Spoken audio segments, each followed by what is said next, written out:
Indians Canada को completely take over कर रहे हैं। सबसे पहले ये वीडियो देखें। I will stay here only. We are all coming and we are taking over. We will replace you all. We will marry your woman and shit on your beach. Nothing you can do will stop us. Nothing.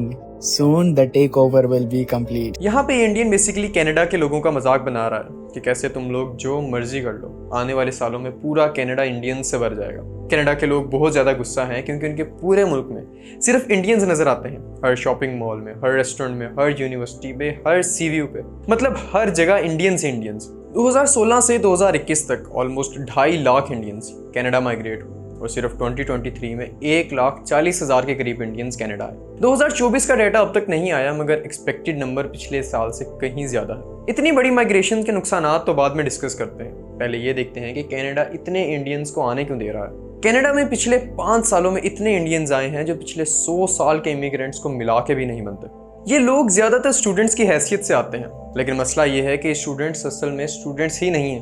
94% से ज़्यादा students चंद schools में जाते हैं जो इन्हें diplomas issues करते हैं। ये देखें, एंडरसन कॉलेज जो पहले वॉलमार्ट होता था अब डिप्लोमा इशू करता है, या फिर ये केंदूर कॉलेज जो बिल्कुल एक इंडियन रेस्टोरेंट के साथ खुला हुआ है। इस अकेले कॉलेज ने 45,000 से ज़्यादा ग्रेजुएट्स निकाले हैं, ऑलमोस्ट सारे के सारे इंडियंस। इसी तरह के कई और कॉलेजेस हैं जो सिर्फ नाम के कॉलेज हैं, लेकिन असल में ये डिप्लोमा मिल्स हैं, ताकि ज़्यादा से ज़्यादा इंडियंस कनाडा आ सकें। कनाडा के प्रोविंस ओंटारियो में 800 से ज़्यादा ऐसे डिप्लोमा मिल्स हैं जहां इमिग्रेंट्स को बुलाया जाता है स्टूडेंट्स के नाम पे। इमेजिन करें, ये सिर्फ एक सूबे के नंबर्स हैं, कंबाइंड पूरे मुल्क में क्या होगा। अब मसला ये है कि ऐसे सेंसिटिव टॉपिक्स को रेसिज्म में ऐड किया जाता है, जिसकी वजह से ये स्टूडेंट्स और इमिग्रेंट्स के नंबर्स पब्लिक नहीं है। लेकिन कैनेडियन जनरल पब्लिक इससे बहुत ही ज़्यादा नाखुश है। सबसे पहले ये वाली वीडियो देखें।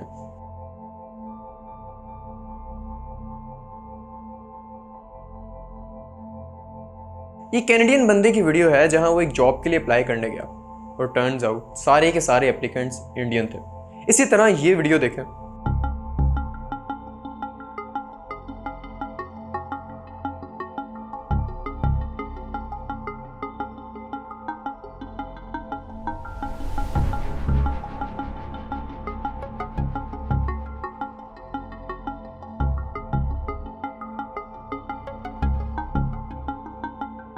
ऐसी आपको कई और वीडियोस मिल जाएंगी जहां इंडियंस लाइनों में लगे हैं रेस्टोरेंट से सुपरमार्केट्स की जॉब ढूंढने में। अब मसला जॉब लेने में नहीं है। कनाडा की आवाम बहुत गुस्सा है कि उनके लिए कोई जॉब नहीं बचती। बहुत से कैनेडियंस की वीडियोस इंटरनेट पे वायरल हैं जहां वो बहुत गुस्सा हैं कि उनके अपने लोग जॉब्स के लिए तरस रहे हैं, मगर सारी जॉब्स इंडियंस ले रहे हैं। अब यहाँ कोई स्किल का कमाल नहीं है कि इंडियंस के पास ज़्यादा स्किल हैं तो उन्हें जॉब मिल जाती है। असल बात है कि इन तमाम रेस्टोरेंट्स, सुपरमार्केट्स वगैरह के मैनेजर और सुपरवाइजर्स इंडियन हैं, तो मोस्टली हायरिंग भी इंडियंस ही करते हैं, जिससे कैनेडियन बच्चे इन छोटी छोटी जॉब से भी महरूम हो जाते हैं। So I just seen a video of a Brampton man calling a white woman racist because she said how come it's only Indian people working there. Well, I'm going to tell you why. And it was so fucking rude how the freaking guy said Canadians don't want to work. I can guarantee you this, bud. The only reasons Canadians aren't getting the jobs is because your sister, your cousins, your aunts, your uncles are the managers and they only give you the opportunity. Canadians don't get opportunities anymore because we already know you only hire your own kind. इसके अलावा एक बहुत बड़ा मसला है civic sense. अभी तक तो सिर्फ इंडियंस को लोग ट्रोल कर रहे थे उनके लैक ऑफ सिविक सेंस की वजह से, मगर अब तो लोगों का गुस्सा बढ़ता जा रहा है। फॉर एग्जाम्पल, इस लड़के को देखें जो जनरल पब्लिक के अंदर कैसी हरकतें कर रहा है। और अब ये वीडियो देखें।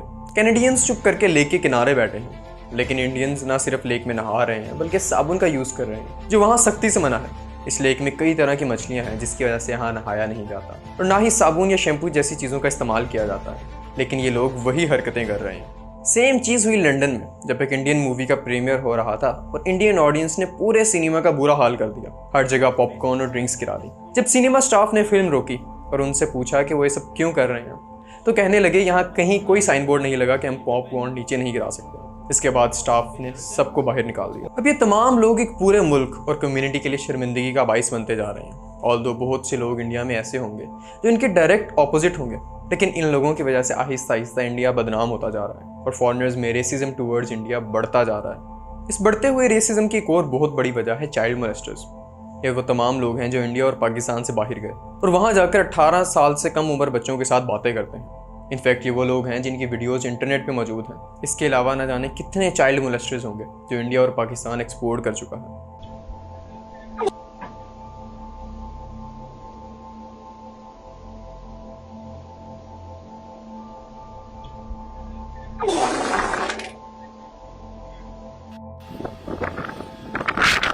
भी मैं गाली नहीं दे सकता। नहीं, गाली नहीं देना। फैमिली देखती है, वरना मैं ऐसे गाली दूं, ऐसे गाली दूं ना, जिंदगी भर याद रखें ये बड़े हुए। ऐसी हरकतें जब करोगे तो बदनाम ही होगे। अब इसकी वजह से हुआ क्या है, कनाडा की आवाम का इंडियंस के लिए गुस्सा और बढ़ गया है, जिसकी वजह से इंडियंस कोई भी रिलीजियस एक्टिविटी करें तो आम आवाम उन पे अपना गुस्सा उतारती है। फॉर एग्जाम्पल, इस वीडियो में इंडियंस पीसफुली अपने रिलीजियस प्रैक्टिस कर रहे थे जब उनके ऊपर आम आवाम ने अंडे फेंकना शुरू कर दिया। उन लोगों की वजह से मासूम इंडियंस जो सालों से अब्रॉड रह रहे हैं या वो स्टूडेंट्स जो वाकई में बाहर पढ़ने गए हैं, उनको शदीद नुकसान पहुंचा है। उन्हें ये तमाम रेसिज्म फेस करना पड़ता है, जैसे इस वीडियो में दिखाया गया है कि कैनेडियन इंडियन को कैसे रेसिज्म फेस करना पड़ा। All right, the refugees are here from India. The Justin Trudeau is bringing so many Indians. Look at that. They all come from India. The population is growing. 1998, it was like 24 million. Now it's actually come 44 million people in Canada, and most of them are from India. Thanks for the Justin Trudeau. Yeah, look at that. Refugees from India. Yeah, look at that, this guy. Yeah. ये लोगों का growing racism खतरनाक हद तक बढ़ता जा रहा है और एक बहुत बड़ा इशू जिसकी वजह से कनाडा की आवाम बहुत फ्रस्ट्रेटेड है वो है दिसंबर 16, 2023 विनीपेग जेट्स NHL गेम के दौरान कनाडा का नेशनल एंथम भी पंजाबी में गाया गया।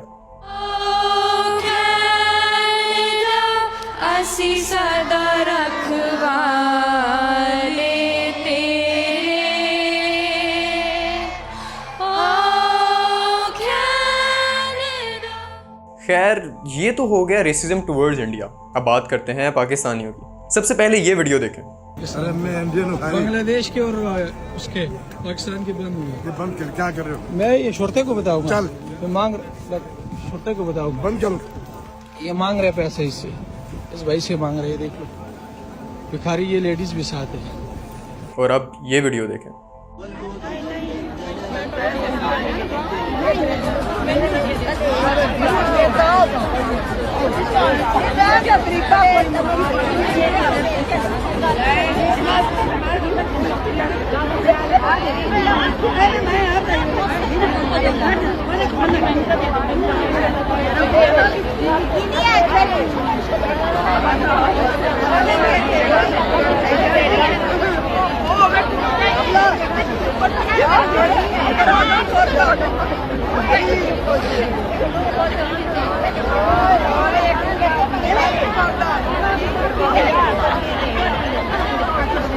ये वो लोग हैं जो पाकिस्तान से उम्रा वीज़े पर बाहर जाते हैं और वहाँ जाके फरार हो जाते हैं, फिर वहाँ के लोगों से मांगना शुरू करते हैं। अल्टीमेटली जब ये लोग पकड़े जाते हैं तो बदनामी पाकिस्तान की होती है।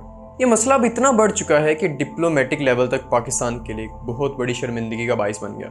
सऊदी अरब ने ऑफिशियल तौर पर पाकिस्तान को वार्न किया है कि वो अपने शहरियों को भीख मांगने से रोके, वरना उम्रा और हज के वीज़ास पर सख्ती कर दी जाएगी। हसन साहब, अखबारी खबर के मुताबिक सऊदी अरब ने हज और उम्रे के वीज़े पर आने वाले पाकिस्तानी भिखारियों की बढ़ती हुई तादाद पर शदीद तशवीश का इजहार किया है। सऊदी वजारत मजहबी उमूर ने पाकिस्तान की वजारत मजहबी उमूर को इंतबाह जारी किया कि पाकिस्तान लाजमी भिखारियों को उम्रा वीज़े पर खलीजी मुल्क दाखिल होने से रोकने के लिए कार्रवाई करे। डॉन और अरब न्यूज़ के मुताबिक पिछले कुछ सालों में 5000 से ज़्यादा पाकिस्तानी भिखारियों को सऊदी अरब से डिपोर्ट किया जा चुका है। सोचिए कि इस्लामिक मुल्क दूसरे इस्लामिक मुल्क को कह रहा है कि आप अपने लोगों को संभालें या हमारे मुकद्दस मुकामात पर आकर भीख मांगते हैं। इससे बड़ी और कौमी बेइज्जती क्या हो सकती है। अब इसका नुकसान अल्टीमेटली आम आवाम को होता है। वो लोग जो दुबई या डिफरेंट ममालिक में जॉब के नीयत से जाते हैं, उन्हें भी इन रेसिस्ट नज़रों से देखा जाता है कि ये तो भिखारी हैं। इसी वजह से हमें अपने ऊपर काम करने की अशद ज़रूरत है। सबसे पहले ऐसे लोगों को फ़ौरन न भेजा जाए। अपना क्राइटेरिया सख्त होना चाहिए, यानी वो लोग जिनके पास कोई स्किल है या वो लोग जो एक्चुअली स्टडी के लिए बाहर जा रहे हैं, सिर्फ उनको वीज़ा दिया जाए।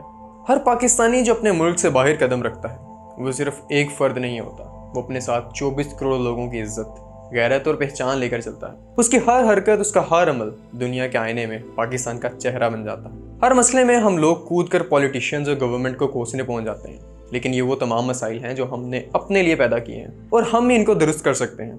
हमें अपने ऊपर काम करने की अशद ज़रूरत है। अपनी इस्लाह करें और जहाँ कोई बुराई देखें उसकी भी इस्लाह करें। मिलते हैं अगली वीडियो में एक नई कहानी के साथ। तब तक के लिए अल्लाह हाफिज़।